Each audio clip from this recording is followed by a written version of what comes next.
So This guy, I'm going to take a guy has no idea disgustingly the X's and nasty O's game. what he's talking about. Literally 15, no 15 clue to what you're 6 talking about. Iowa. You have not watched any film on this team, and clearly if they had the film from the USC game and dropped 41 on Wisconsin. Fight. I got the ball. I got the balls to say it at least.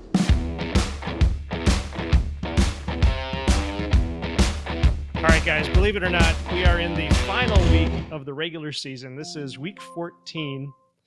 We're going to bypass the rules because we only have 3 games to talk about, and it is Thanksgiving, so we are just going to go for it, and you guys can say as much as you want about each of these games because we're going to also dig into the rivalries themselves.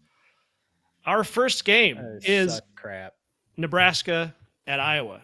What is this? The 2020 election? Rules matter. No, not that rule matters. This is the Heroes Trophy, and I got to say, I looked this one up to find out what the Heroes Trophy is all about because I didn't know before. This one is actually really cool. The Heroes game recognizes individuals from both states for acts of heroism in their communities. For example, this year Nebraska will honor Edgar Estrada, and this is his story. On a hot August day this summer, Estrada was competing in a roping event at the Merrick County Fairgrounds. He heard the faint cry of a baby in the parking lot with no families in sight. He got on his horse and began to ride up and down the parking lot, trying to find the source of the cries. Soon after, others at the roping event came to help him search. According to Estrada, he pried the window down a little bit, and he stuck his hand in there to open the door, and they got the baby out, and the baby is fine. They got him into an air-conditioned space. I thought that was pretty cool. That is. No, wait, cool. Stop. What? Wait a second. I'm only laughing because that sounds like such an Iowa or Nebraska thing. Riding on your horse. Was that a rodeo? That's a Texas thing. I'm gonna. Right. I don't know. I don't know. No. I need it on the record. Garrison hates babies. That's what he's saying. Wait, right? no. Garrison hates babies. Well, I love my nephew. Garrison's girlfriend. I hope you're watching this. He doesn't want to have kids. No, I love. Shoot. Hey, Mac. Tom Bouchard is on your side. Hey, there we go. 2020 election denial. I was caught off guard by the horse, man. That's all. I was just trying to shame you for laughing. No, I tried to stop. But yeah, I'm right. I thought it was pretty cool. I've my mom used to compete in those events, so I guess I'm not a Michigan guy like Garrison, and I laugh at the horses. Wait, the baby got saved. Wait, what do you call it? My mom was a barrel racer. Oh, really? That's kind of dope. Mm-hmm. Back in the day, yep. She broke her back though, and hasn't been able to do it since. She got bucked off a horse, so she was trying to break it, which is where you hop on them when they're wild and try to get it to where you can ride them. And she broke her tailbone. So, bro, I played Red Dead Redemption. I know what breaking a horse is. God, what's a barrel racer? You just set up barrels and they run around. They take the horses around them in kind of a figure 8 and go for the best. Like a slalom course kind of thing. Yeah. Okay, well, that's pretty cool. Yeah. Nebraska, Iowa. Now, according to what Justin has told us, this is the big rivalry, right, for Nebraska? Yeah. This is the big one. Yep. And not a hatred here. Fighting over who has the best corn. Who has the best corn? Yep. And right now, Nebraska is, in fact, already bowl eligible. Bowl eligible. Iowa is looking for bowl eligibility. They are 5-5, 3-4 in the conference. Nebraska is 3-5 in the conference. Let's start at the top here. I got too many things going on. Mac, you get to go first. Sweet. Go ahead, Mac. Also, you want me to put you on the clock? I think all of it. Well, Garrison just said he's got to go in 15 minutes, so I think we should all be on the clock. Way to air me out, bro. All right, Garrison's got to ruin the party. So go. All right, guys, we need to talk about something relatively serious here. Okay, here's the deal. Both your corn sucks. All right, Michigan has the best corn. We don't grow a lot of it, but the stuff that we do grow, primo. That is nobody some ever good maize. said nobody ever. Up. Clearly have Garrison, never you been lived there. north of Tennessee. They're Justin Cheese. No, Nebraska's north. We've got. I don't stop talking. We've got better corn, and that makes better vodka. Going Nebraska's probably gonna win though. Bro, don't know geography. Bro, What was your don't pick? know. Okay. Did you have a pick? Yeah, I Yeah. said Nebraska's probably going to win. I'm from Texas. I don't always speak Right. correctly. There you go. That was right. So you're just picking Nebraska. Yeah, Nebraska. Oh, sorry, Nebraska 24, Iowa 17. Nebraska. Next year we'll do spreads. We'll do it that way instead. Sure, whatever. Confidence pick even. But if Here's you don't Peter. be quiet. Uh-oh. Oh goodness. Like a jump scare. Somebody got hurt. My bad. What's up, fellas? Hey, man. Hey. So it looks I like you're can't in see spy you. mode. Can you see me? Ow. Just barely. It looks like you're in spy mode. Yeah, we can see you. We can hear you too. Oh, my headphones. Peter, I I'm love trying to your scream at the commitment. kids, not you guys. My bad.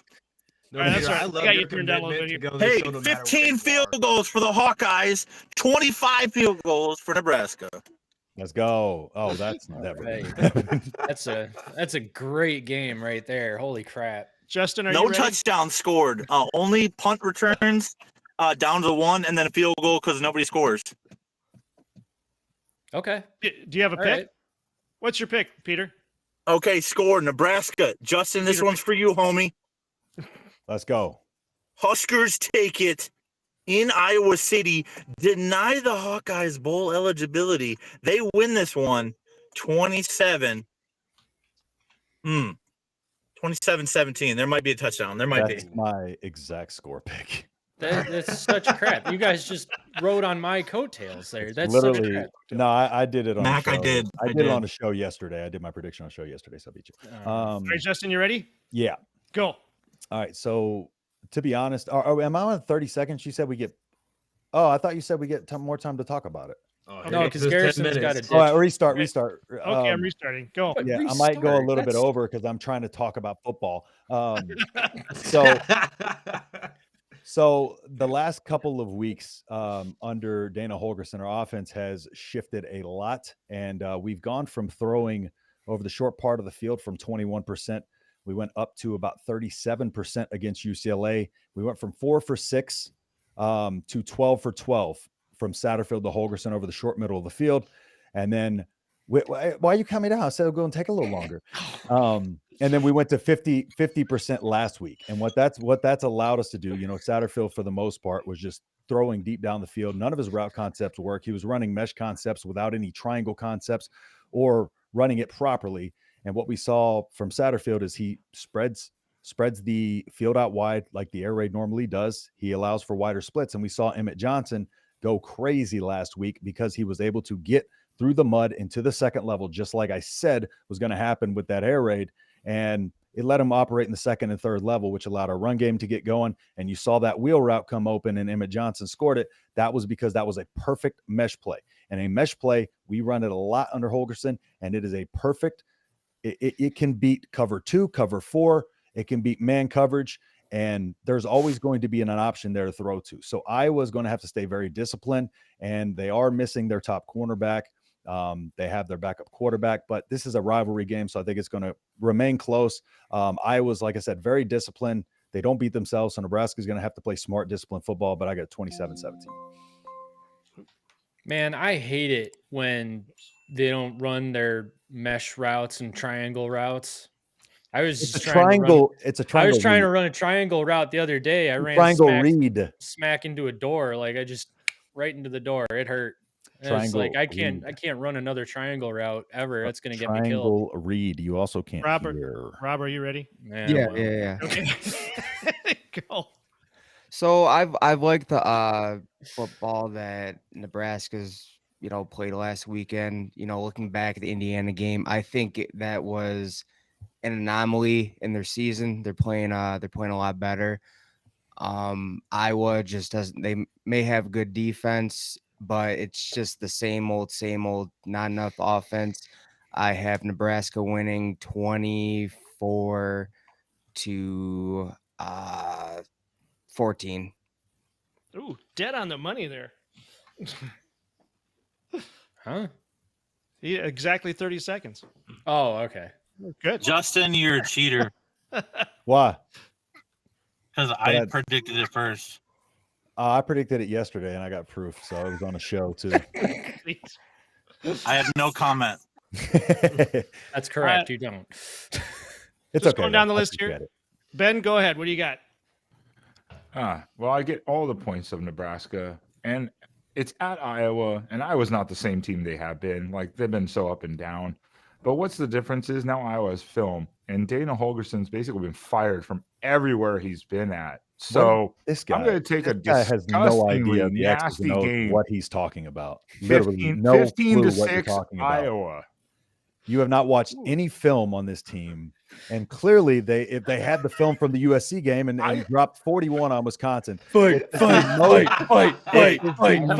watches I got the all ball- I got the 22 balls to in say his it at sleep. least. Which is the most points we've scored since UTEP. We had our second pass block grade of the year since Northern Sound Iowa, offensive, and Dana Justin. Holgerson's first game as our So OC. defensive. Yeah, but Justin's getting riled up, and we don't even have an Iowa fan on the show. did you watch the all 22 like I did, Justin? I broke it down yesterday for about 35 minutes, so y'all can go check it out. Is that on YouTube? I'm gonna check it out my right live, now. my live stream. We'll check I'm out. gonna We'll, leave the stream. we'll I'm check gonna back watch on that this. instead. We'll check on this back next week. How about that? Yeah. No, We'll because do that. you gotta learn a few things about football. Garrison, do you know anything about football? Oh, I know a little bit. I only played it for most of my All right. life. You ready? Go. Ohio State. Yeah, I fans am. football.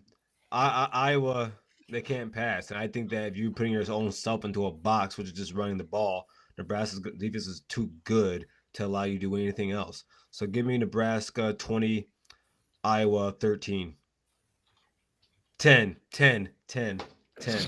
I think they control it from start to finish. And for what it's worth, Iowa's missing their top cornerback because he declared or he opted out so he can get ready for the draft. So now, okay, I'm realizing the spread on this one is probably it's the tightest spread of the three games we're going to talk about, which means this could potentially be the best game of the weekend as far as skill goes or entertaining matchups. It's usually close no matter, like, I think our last 8 have ended within a one score, and like 4 of those were on a walk-off field goal. Wow. So, and I know we've talked about this before, but now that we're at the end of the season, and this is their last game except for Nebraska's bowl game, do you guys, and in particular Justin, is Matt Rule on schedule or off schedule? He seems to be a little bit behind from my perspective, but what do you think? no. Does next not year look behind. good for the Huskers? Or are we still? Absolutely. Dana Holgerson will be back, and I'm telling you, the film does not lie on the concepts he's running. He simplified everything. He made the playbook a lot smaller. And what he said, he's like, if you're not pass blocking, if you're not doing your job, you're not going to be on the field. And he said that we had too many wide receivers rotating through too many different positions. He's like, we're going to play them in the spot that they're playing, and they're going to stay there. And we saw a commitment on the edges to the pass blocking. And that's what we have not had, is the outside perimeter game. We have that finally, which is opening up the middle of the field. And then you use the middle of the field to open up the outside. And that takes people out of the box, and it opens up the run game. And look what happened. Sam Hartman's looking downfield for Adrian. Oh! Burner almost has a one-handed catch. Almost.